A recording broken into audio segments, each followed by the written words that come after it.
back to Newcastle Fans TV. We're here at the NX. England just beat Wales by 3-0 here with Sky Sports' Keith Downie. Keith, from a Scotsman, how does that feel for England going through in the last 16? Firstly, I hope you can hear me over Shaq playing in the background, because as you can hear, or I can see over your shoulder there, he's got the hundreds of England fans who are in here celebrating after that 3-0 win. Yeah, listen, obviously I'm Scottish, but I've always said all along that if Scotland get knocked out or Scotland aren't involved, I kind of turn my sort of hand to England and want you guys to do well. In the Euros last year, wanted you to do well. When you got to the final, I was like, oh, don't know if I want you to win, but yeah, listen, that was good tonight. The second half was really good. First half a little bit passive, but you know, we had a chat with Steve Howie on the stage at half time there.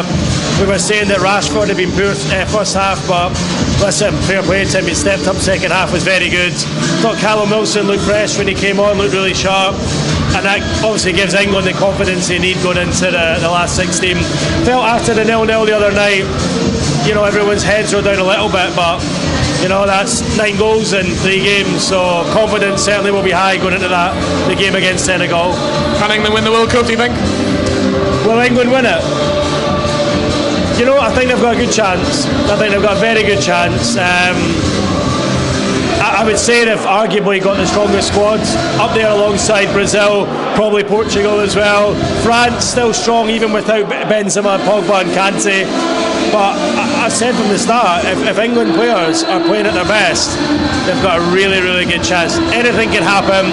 You know, you can lose in extra time, penalties, anything, but if they perform like they did in the second half there, I think they have got a chance of going all the way. I'm going to ask a couple of cheeky Newcastle questions. First one, how have you made of Eddie Howe's Newcastle United this season? 3rd in the Premier League. Yeah. It must be beyond even the fans' expectations. What about from a media side point of view? Yeah, I mean, I was watching our channel Sky Sports News today and just flicked up on the sidebar, the league table, and you see Newcastle sitting there pretty in 3rd position, and I think you sometimes still have to pinch yourself a little bit to realise how good this first segment of the season has been.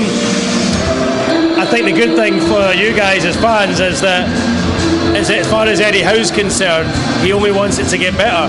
He feels improvements can still be made, which is amazing when you see the start to the season that the team have made.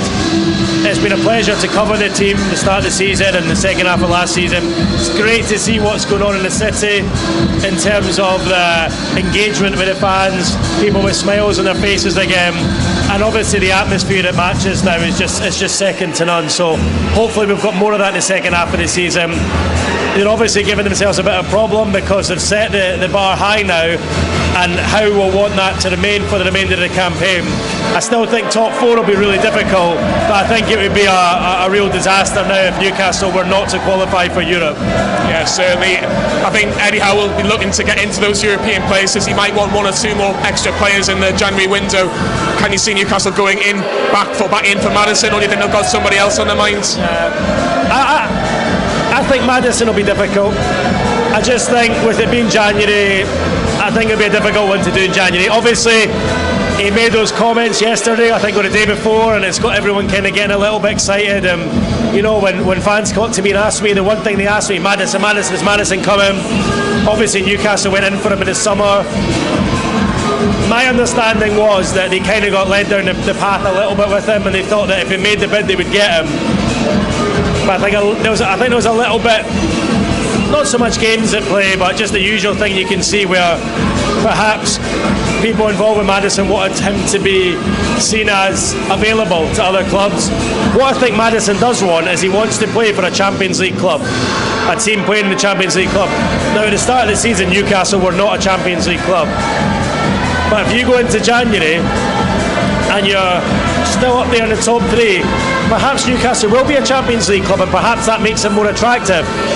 I would love it if the Newcastle-Leicester game on Boxing Day was at St James's Park, because I think that could have been a real opportunity for the Newcastle fans to kind of like lure him in and make him realise where he could play in front of. It's just a shame the match is obviously at the King Power instead. I think Maddison will be difficult in January, I really do. Listen, I had to eat my words on the Alex Isak thing. Might be the case with this. I see the Maddison thing maybe being more of a summer deal for whether it's Newcastle or someone else. I do think they will add in January. I don't think they'll make wholesale changes. I can see them probably spending on one player, whether that's Maddison, whether that's Trossard, whether that's someone else of that ilk. Time will tell, but I can see them spending sort of 20-30 million pounds on a player. I don't think Eddie Howe will want to make wholesale changes because the team are playing so well at the moment. There's a great unity and togetherness within the squad, and I think if you start bringing in 3-4 players, you then have to dump other players out of the squad, and don't sort of don't fix what isn't broken. So it'll be interesting to see, but I think all you guys will probably be quite happy if you bring in one good quality player in January and then go again in the summer. So let's see what happens. From the outside looking in, it doesn't look like he needs to make too many changes at the moment anyway. Things are going so well, so let's hope the form continues and we've got a good end to the season. And one word, final question: will Newcastle make the Champions League? I don't think so. I think it'll be close. I hope I'm wrong, because I'd love to be covering Newcastle in the Champions League next season, and many people will say this is a time to do it because you don't have European football, so the players have got the whole week to prepare themselves for the games, and I think that's why they look stronger and fresher than maybe some of the other, your Liverpools and your Chelseas and Spurs at the moment. But I think it's a big ask. I think it'll be close, and I do think you'll qualify for Europe, but I think the Champions League might just be too big an ask at this stage unless they go big in January, but I don't think they will. So I can see you maybe finishing top 6. I think top 4 will be difficult. Hope I'm wrong, but that's you asked me this question right now, and that's my feeling at the moment.